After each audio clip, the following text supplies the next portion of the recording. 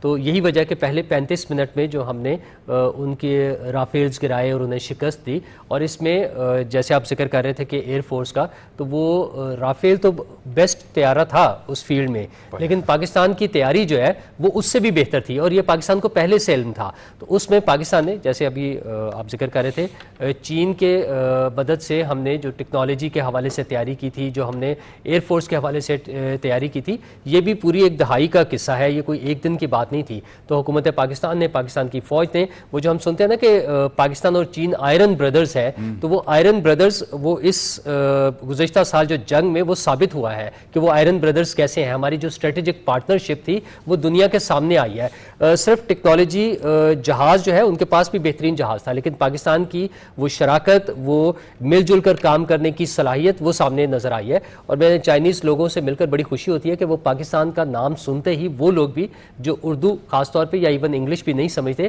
ان کے چہروں پہ خوشی نظر آتی ہے. وہ پاکستان زندہ باد کے حوالے سے جب ہم بات کرتے ہیں تو یہی اور پاک چین دوستی زندہ باد، تو یہی نعرہ ہمیں چین میں بھی سننے کو ملتا ہے. اور چینی لوگ جو ہیں، نہ صرف نوجوان نسل بلکہ جو سینئر لوگ ہیں، وہ بھی یہ بتاتے ہیں کہ ہم بچپن سے سنتے آئے تھے کہ پاکستان اور چین جو ہے وہ آئرن بردرز ہیں، اور وہ آئرن بردرز اب دنیا کے سامنے نظر آ رہا ہے. اور اب صرف وہ ہمارے ملٹری کوآپریشن نہیں ہے، ہمارا سی پیک جو ہے، اور بلکہ اب سی پیک کا سیکنڈ فیز سٹارٹ ہو چکا ہوا ہے. ہم ہیلتھ کے شعبے میں، ہم ایگریکلچر کے شعبے میں، ہم دیگر تمام شعبوں میں جس طرح سے مل جل کر آگے بڑھ رہے ہیں، تو وہ پاکستان کی ترقی کے راستے کھولنے کے لیے ایک روشن مثال کے طور پر ہمارے سامنے موجود ہے. اچھا، یہ سجاد احمد صاحب، ایک تو ہم نے انڈیا کو دنیا کی تیز ترین شکست ملی ہے اس کو. میرا نہیں خیال کہ ریٹن ہسٹری کے اندر کسی ملک نے اپنے سے 10 گنا بڑے ملک کو اتنی سپیڈ سے شکست دی ہو، جس کو پوری دنیا نے تسلیم کیا. یعنی ایسا ہوا کہ دونوں ممالک نے جو کسی ملک کے درمیان فتوحات یا لڑائی ہوئی تو اس میں کہا ہم جیت گئے، دوسرے کہا ہم جیت گئے، لیکن یہ وہ فتح ہے جس کو پوری دنیا نے تسلیم کیا. اور بھارت کے وزیر دفاع یا ان کے وزیر خارجہ یا ان کی فوج کے لوگوں نے بھی پھر ہولی ہولی تسلیم کر لیا کہ ہاں ہمیں کافی مار پڑی ہے. تو یہ تو ان کو ہم نے شکست دی، لیکن اب بھارت جو ہے وہ طرح طرح کی سازشیں کرتا چلا جا رہا ہے. اور آپ جانتے ہیں کہ یہ جو افغانستان ہے، وہاں پر جس وقت قابض رجیم ہے، جو افغان رجیم جسے کہا جاتا ہے، وہ افغان طالبان کے ساتھ مل کر پاکستان کے خلاف سازشیں کرنے میں مصروف ہے، جس کا ہم ظاہر ہے کہ ہم منہ توڑ جواب دے رہے ہیں، لیکن سازشیں جاری نہ پاجی. دیکھیں، جب ایک دشمن آپ کے ساتھ سیدھا نہیں لڑ سکتا نا، تو وہ پھر کوشش کرتا ہے کہ وہ آپ کو اندر سے آپ کی جو فالٹ لائنز ہیں ان کو گہرا کرے اور فنڈ کرے، آپ کے جو انسرجنٹس ہیں، مسکریئنٹس ہیں، ان کو فنڈ کرے اور آپ کو اندر سے بلیڈ کرے. یہ ایک چیلنج ہمیں بہت پرانا درپیش ہے، یہ نیا چیلنج نہیں ہے. یہ ہمیں بہت عرصے سے انسرجنسی، بلوچستان کی انسرجنسی ہو، اب اس میں یہ جو افغانستان والا سائیڈ ہے وہ بھی ایکٹیو ہو گئی. تو یہ ایک چیلنج تو ہے، لیکن جس طریقے سے ہم نے، آپ ڈسکس کر رہے ہو کہ جس طرح سے 3 دن میں ہم نے ان کو شکست فاش دے دی، تو وہ جادو، جیسے دوستوں نے کہا، وہ ملٹی ڈومین وارفیئر کا جادو تھا جو پاکستان نے کیا.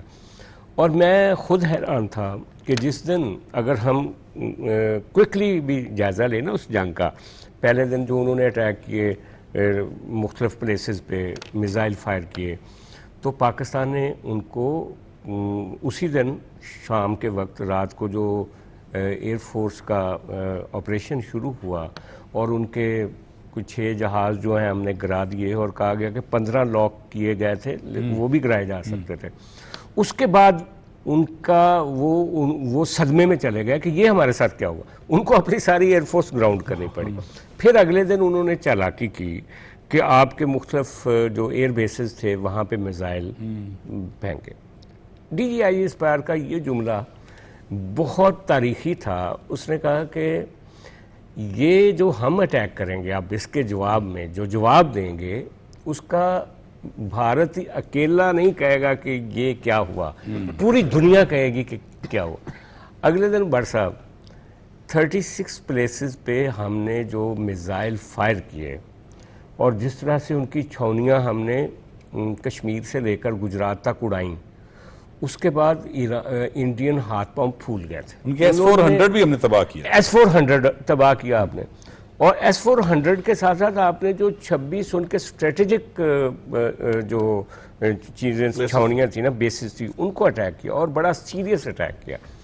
اچھا, اس کے بعد انڈینز نے فوراً امریکن سے رابطہ کیا, اور معاف کرنا, جنگ سے پہلے امریکنز کا یہ خیال تھا کہ انڈیا خود ہی ڈیل کر لے گا پاکستان سے. وہ بیچ میں بہت سارے لوگوں کا یہ خیال تھا, بہت سارے لوگوں کا پاکستان میں بھی کچھ لوگوں کا خیال تھا. اچھا, لیکن ویسے میں آپ سے گزارش کروں, میں آپ جانتے ہیں ولاگ کرتا ہوں, میں اپنے ولاگ میں پچھلے 15 دن سے, جب سے یہ پہلگام کا معاملہ شروع ہوا تھا, تب سے کہہ رہا تھا بار بار کہ انڈینز اپنے پرائم منسٹر کو سمجھائیں, وہ غلطی نہ کریں. آپ نہیں جانتے اسی طرح کٹانگے بھی تو کسی ٹانگے بھی. بالکل بالکل.